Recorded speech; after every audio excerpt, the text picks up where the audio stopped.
Hello and welcome to the channel, and if you live in the world then you will know that there is a massive shortage of salad crops, and perhaps the most important one that you are going to be missing out on is the tomato. Now I imagine that today many of you will be wanting to grow your own tomatoes from seed, so in this video I'm going to explain to you the 5 mistakes to avoid when growing tomatoes from seed, and if you watch to the end I will give you a 6th, and that one will be extremely important, and it's one of the biggest mistakes that most people make when growing any seedlings from seed. Anyway, let's cut to the intro.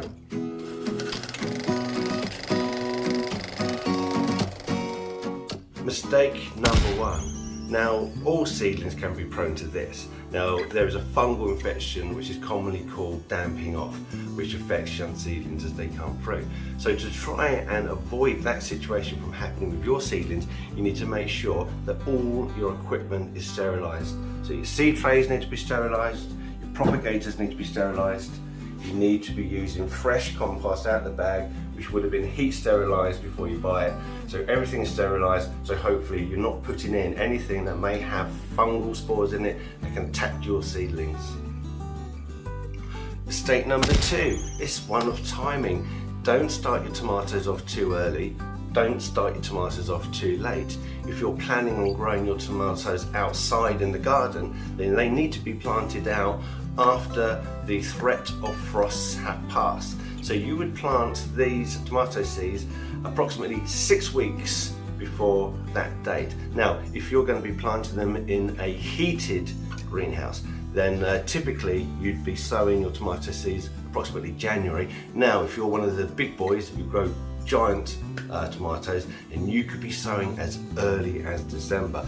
But really, for most people, 6 weeks before the last frost. In England, you're looking at mid-April. Mistake number 3 is to sow your seeds into a seed tray and then just leave it somewhere on a windowsill and expect it to all be lovely and grow. That's what I do. If you want to have control over the germination, then use a heated propagator. You use a heated propagator, then you're controlling the temperature. You need a temperature of about between 16 and 20 degrees really for these seedlings to start germinating. They will germinate easily. They will typically germinate all at the same time. So using a heated propagator, you have the control, and within 2 to 3 weeks you can expect all of your seedlings to have germinated. And once that happens, you need to open the ventilator so you don't get such high humidity, which goes back to the issue with botrytis, those fungal infections. High humidity promotes fungal infection. If you just leave it on the side with not enough light, not enough heat, then germination can take forever. And if you're trying to hit that date of where the last frost is before your plants, so your seeds are growing into seedlings and growing into plants, those plants will go outside when the threat of late frost has passed. You need to make sure your seedlings are ready. By controlling it with a heated propagator, you can control that time. Mistake number 4 is not having enough light for your seedlings. If you put them in somewhere that is too dark, they're going to stretch out. It's going to give you really weak stems, which can be damaged.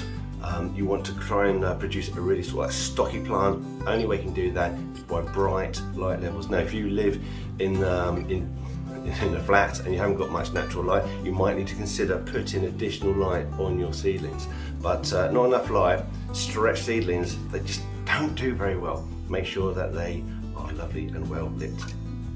Mistake number 5 is to not harden your seedlings off before you put them outside into full sun. You can't take a young plant that's been grown under protection and place it outside in full sun, because the leaves are going to be very soft and they'll be scorched and easily damaged by the sun, and quite often you will kill off your plants. So you need to harden off your seedlings before they go out into full sun. That time period takes between 10 and 14 days, and what you do is you place them outside in full shade, then bit by bit you move them into a little bit more sun, like early morning sun, late evening sun, until they build up a resistance to the light levels, and then after 10 days, 2 weeks, they can go outside in their final position, fully hardened off. And this is the one you've been waiting for. This is mistake number 6. And mistake number 6 is underwatering or overwatering. If you underwater your seedlings, they will just frizzle up and die. If you overwater your seedlings, these baby roots, they need oxygen in order to metabolize. And if they're fully submerged or waterlogged in water, they will just die off. And again, it will dry off, die. Do not overwater, do not underwater. Get it just right. Like, who's the lady with the porridge and the bears? Goldilocks? Goldilocks, you've got to get that Goldilocks watering. And there you go. There are my mistakes to avoid when growing tomatoes from seed. Thank you for. Right, and this is mistake number 7 of our top 5 mistakes to avoid. And that is once your seedlings have germinated, that's 3 weeks, 3 weeks from seed that's germinated. Once they've germinated, you see how humid it is in there? Yeah, humidity. water. Yeah, humidity promotes fungal infection. So, Ventilation. open the vents as soon as your seedlings emerge. So how good is that? You've got 7 mistakes to avoid when growing tomatoes from seed for the price of just 5. Anyway, thank you for watching. Consider subscribing to the channel because that always helps us. And don't forget to like and share anyway. Thank you, and I will see you in the next video.